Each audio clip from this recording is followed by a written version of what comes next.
Today on the show, we're diving into the world of ancient past. In the blistering heat of the Iraqi desert, Dr. Layla Nazari unearthed a strange obsidian tablet buried beneath layers of Sumerian ruins. As a leading archaeologist with a special interest in Mesopotamian mythology, she had seen cuneiform before, plenty of it. But this tablet was different. The symbols glowed faintly, pulsing like a heartbeat. They weren't just etched, they were alive. Back at the Baghdad Museum, Layla and her team translated the glyphs. They spoke of the Anunnaki, the gods who came from the stars, beings of enormous power who had created mankind to mine gold.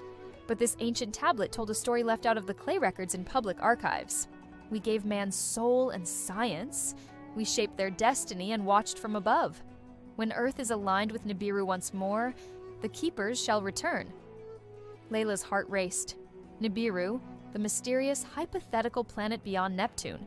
To scientists, it was a myth, but to the ancient Sumerians, it was the home of gods. 10,000 years ago, Sumeria. Humans were nothing more than clever animals until they arrived.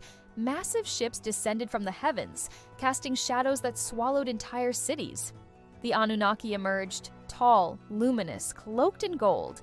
The people fell to their knees in awe. Among the Anunnaki were two brothers, Enki, the life-bringer, kind and curious, and Enlil, the warlord, proud and severe. They disagreed about humanity. Enki wanted to uplift mankind. Enlil saw them as tools, temporary instruments of labor. In secret, Enki altered the human genome, unlocking their potential. He gave them intelligence, self-awareness, even creativity. When Enlil discovered this, he was furious. "You've made them dangerous," he warned. "They will rise." To prevent rebellion, Enlil ordered a great flood. The Anunnaki left Earth, vanishing into the cosmos, their cities swallowed by time. But Enki defied the order. He saved a few humans and sealed away a memory, a warning embedded in ancient DNA. Present day. The world was changing. Tectonic activity surged globally. Volcanoes erupted in chains. Satellites failed mysteriously. Across the globe, people shared identical dreams, visions of golden cities and winged beings descending from the sky. Layla, now obsessed, joined a secret research group known as Project Atrahasis, funded by anonymous backers. They believed the Anunnaki were real and coming back. In Antarctica, a massive metallic structure was found under miles of ice, a pyramid older than the pyramids of Giza. Its walls were lined with symbols matching those on Layla's tablet. Inside was a chamber, still warm. In the center, a floating orb projected a hologram of the solar system. Nibiru was real, and it was moving fast. Faster than physics should allow. It would arrive in 42 days. Day 40, the skies were strange. Auroras danced at the equator. Animals behaved erratically. The moon pulsed red. Mass sightings of triangular ships were reported worldwide. The governments issued no comment. Layla's team activated the final protocol from the Antarctic pyramid. It unlocked a frequency, an ancient signal directed at the stars. Within hours, the skies opened. Ships larger than mountains descended into Earth's orbit. And from them came the Anunnaki, unchanged by time. Not all came in peace. Some, like Enki, sought balance. They descended to temples and ancient sites, appearing in dreams and visions, offering guidance and knowledge. Others, led by Enlil's bloodline, saw Earth as a colony gone rogue. They wanted control. They brought weapons that bent light, drones that moved between dimensions, and towers that could terraform. The world split between those who bowed and those who resisted. The awakening. In secret labs around the globe, certain individuals began to exhibit unusual traits: telepathy, accelerated healing, visions of Sumeria. Layla herself began to change.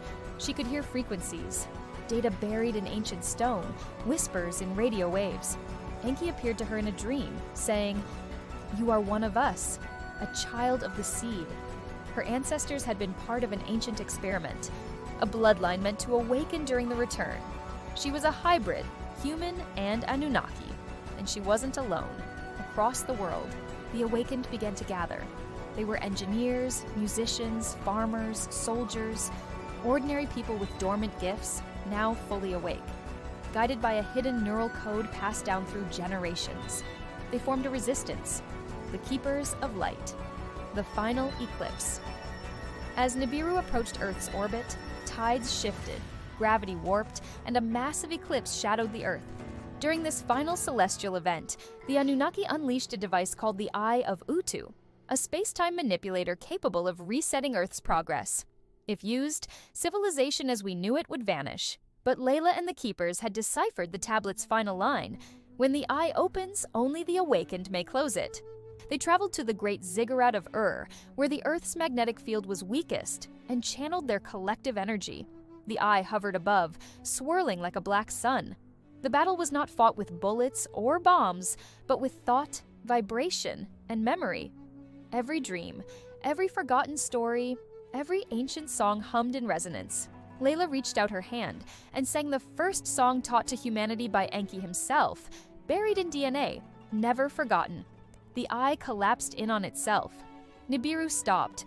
The war ended. The Anunnaki withdrew. Some remained hidden. Others returned to the stars. Humanity had proven its worth, not by conquest, but by memory, unity, and the spark of creation. Epilogue. In the deserts of Iraq, a new temple was being built, not for worship, but for memory. Inside, a mural showed humans standing beside beings of light, gazing at the stars. Dr. Layla Nazari stood alone, looking up at a night sky that now felt fuller. "They came to shape us," she whispered, "but we became more." The stars didn't feel so far away anymore. Years later, children played near the ruins of the Great Ziggurat, unaware of the battle once fought in the skies above. Layla, now old and quiet, sat beneath the stars with a journal in her lap. She smiled, watching constellations once feared, now familiar. A young girl approached her and asked, "Do you think they'll ever come back?" Layla looked up, eyes shining. "Maybe, but this time we'll be ready, not to serve, but to stand beside them." And with that, the stars twinkled, one just a little brighter than the rest.